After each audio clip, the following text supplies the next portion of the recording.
छुक छुक छक छक बॉम्बे से बड़ौदा तक जाते रहे जब तक, गाते रहे तब तक हम। बॉम्बे या बड़ौदा से नहीं आई हूँ, बनारस से आई हूँ। और जानते हैं आपके लिए क्या लेकर आई हूँ? मैं लेके आई हूँ आपके लिए रेलवे वाले कटलेट।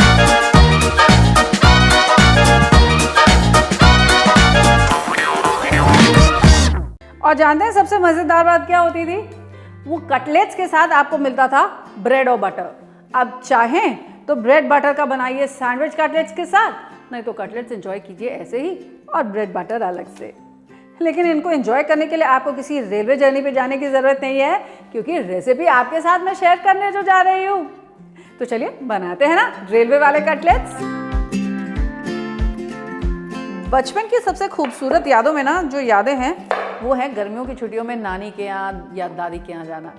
लेकिन एक्साइटमेंट सबसे ज़्यादा जानते हैं किस चीज़ का रहता था? वो ट्रेन जर्नी का। एक और चीज़ का बहुत एक्साइटमेंट रहता था, और वो था जैसे ही किसी भी स्टेशन पे गाड़ी रुकती थी ना, तो चाय गरम चाय गरम चाय गरम, या फिर cold drinks cold drinks cold drinks, या फिर सुबह सुबह जब नाश्ते में वो आवाज़ आती थी कटलेट्स कटलेट्स कटलेट्स। और जितनी बार जो भी वेंडर्स आते थे, हमें हर वेंडर से भाई सब कुछ चाहिए होता था।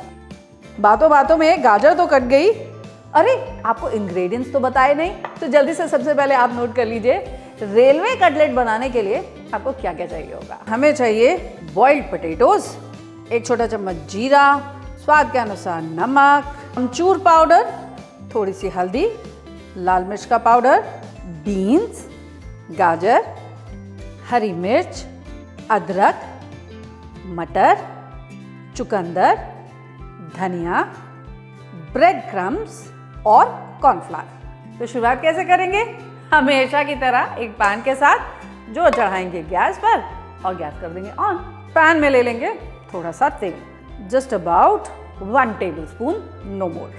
तेल जब हो जाएगा गरम, ऐड करेंगे इसमें आधा छोटा चम्मच जीरा, 1 छोटा चम्मच बारीक कटी हुई अदरक और 1 छोटा चम्मच बारीक कटी हुई हरी मिर्च भी। अब इन सबको स्टर कर लेंगे जब तक कि ये फ्रेग्रेंट नहीं हो जाते। जिंजर और ग्रीन चिलीज भी जब फ्रेग्रेंट हो जाएंगी तब ऐड करेंगे हम इसमें ये फाइन चॉप किया हुआ गाजर जो भी हमने काट के रखा है, और इसी के साथ साथ थोड़ा फाइन चॉप किया हुआ चुकंदर भी। अब चुकंदर जानते हैं क्या करता है? एक तो चुकंदर देता है इसको एक बढ़िया सा कलर, और इसी के साथ साथ ऑफ कोर्स उसका फ्लेवर भी। अब इन कटलेट्स को जो मेन बॉडी मिलती है ना, वो मिलती है आलू के साथ। अब बॉइल्ड पोटैटोज हैं हमारे पास, आप चाहें तो इन्हें किसी पोटैटो मैशर की मदद से आप मैश कर लीजिए, नहीं तो बॉइल्ड पोटैटोज को आप ग्रेट भी कर लीजिए। ऐसा करने से क्या होगा, उसमें कहीं भी कोई भी लम्प्स नहीं रह जाएंगे। और यही नोट कर लीजिए आप अपनी tip number 1 of the day, जो ये कहती है कि आलूओं को मैश करना हो या फिर उनको ग्रेट करना हो तो एंश्योर कीजिए कि आपके आलू जो हैं वो गर्म हैं। ठंडे आलूओं को अगर आपने मैश किया या फिर इस तरह से ग्रेट किया ना, तो वो एकदम लेस छोड़ देंगे, बहुत ज़्यादा गूई हो जाएंगे। तो अगर आलू ठंडे हो चुके हैं उन्हें थोड़ा सा वार्म अप कर लीजिए, and this will prevent your आलू मैश फ्रॉम गेटिंग गूई। खाना कितना आसान है उसका। तो आलू के लिए हमने ग्रेट, और मेरे पास है यहाँ पर तकरीबन 2 कप ग्रेट किए हुए आलू। अब इन आलूओं को भी ऐड कर देंगे हम अपने पैन में, जहां गाजर और चुकंदर अभी तक पक चुका है। अच्छा, दिस इज वेरी इंपॉर्टेंट कि आप इन आलूओं को ना बहुत अच्छे से पका लें।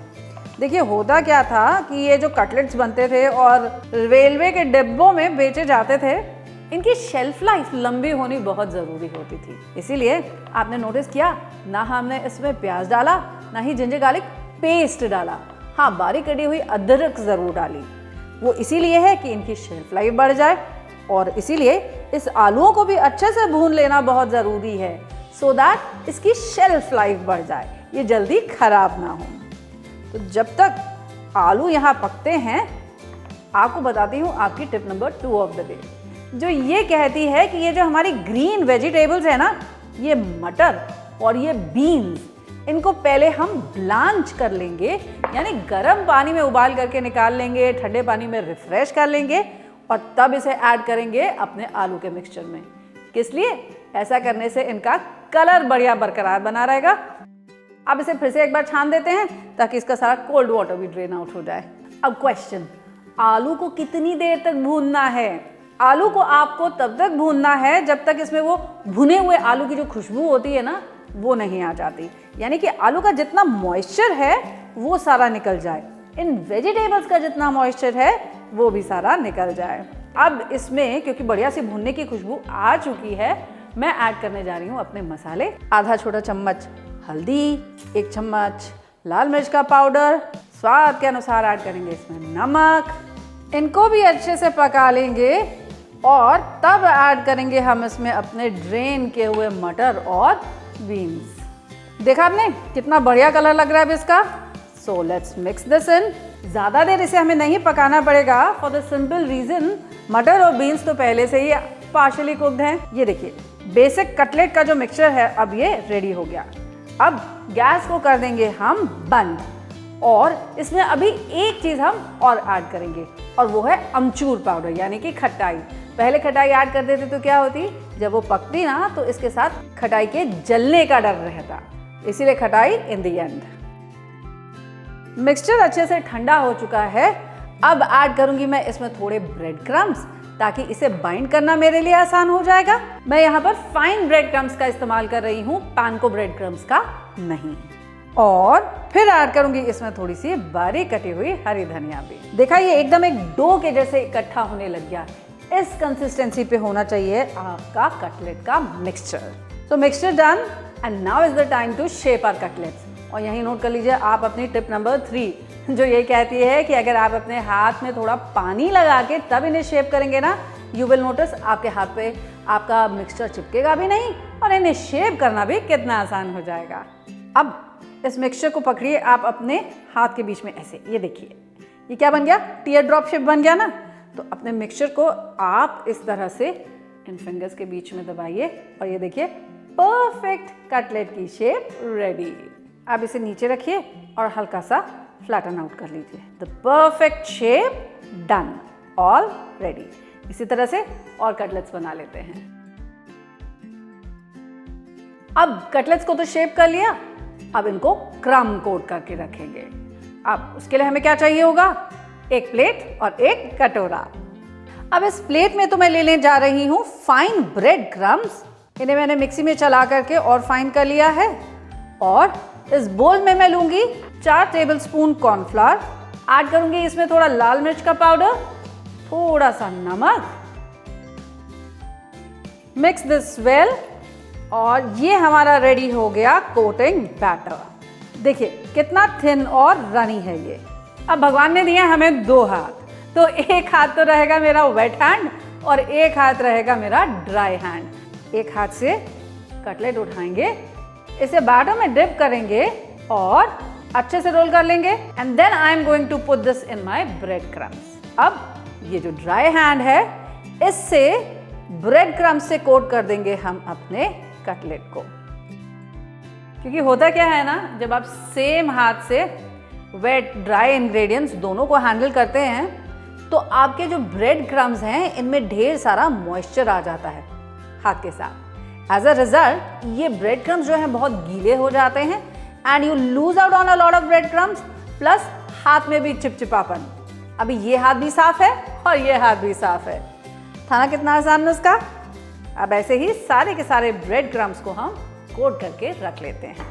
और यहीं नोट कर लीजिए आप अपनी अगली टिप जो ये कहती है कि अगर आप चाहते हैं कि आपके कटलेट्स एक्स्ट्रा क्रिस्प बने ना तो इनको एक डबल कोट दीजिए, यानी कि एक बार फिर से इन्हें डिप करते हैं हम अपने बैटर में और फिर से कोट कर लेते हैं ड्राई ब्रेड क्रम्स के साथ। ऐसा करने से ये ब्रेड क्रम्स हमारे कटलेट को और क्रिस्प बना देंगे।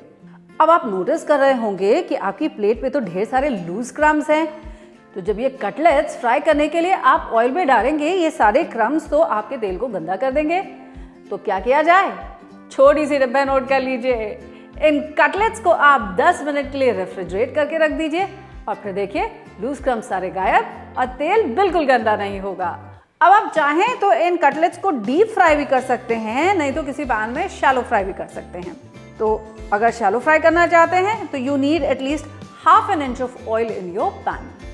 तेल हो जाना चाहिए मीडियम हॉट ना बहुत ज़्यादा तेज़ गरम ना ठंडा, क्योंकि अगर ठंडे तेल में आपने अपने कटलेट्स को फ्राई करने के लिए डाला तो वो क्रिस्प नहीं होंगे, केवल ऑयल को अब्जॉर्ब करेंगे।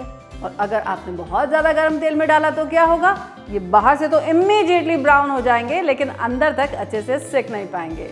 अपने पैन को ओवर क्राउड नहीं करेंगे, सारे के सारे कटलेट्स इकट्ठे नहीं डाल देंगे, नहीं तो टेम्परेचर जो है वो कम हो जाएगा, ऑयल का टेम्परेचर। इसीलिए इसे हम बैचेस में फ्राई करेंगे।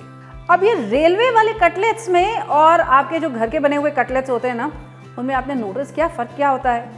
फ़र्क ये होता है कि घर में जब हम कटलेट्स यूजुअली बनाते थे ना, तो बॉयल्ड आलू में सारी वेजिटेबल्स मिलाए, उनके कटलेट शेप किए और बस कटलेट्स को तल डाला।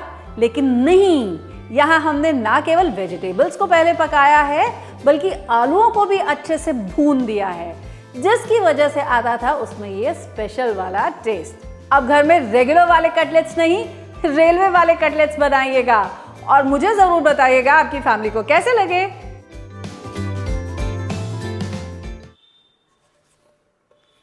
भूल गए, चलो वंस अगेन। लेकिन एक्साइटमेंट रहता था, अरे भैया बंद कर दो ना अपनी चींची। फिर चलो हो गया, अरे भैया जाके इसकी कोई गाड़ी बैक करा दो। अरे कितनी गाड़ी बैक करेगा भाई ये।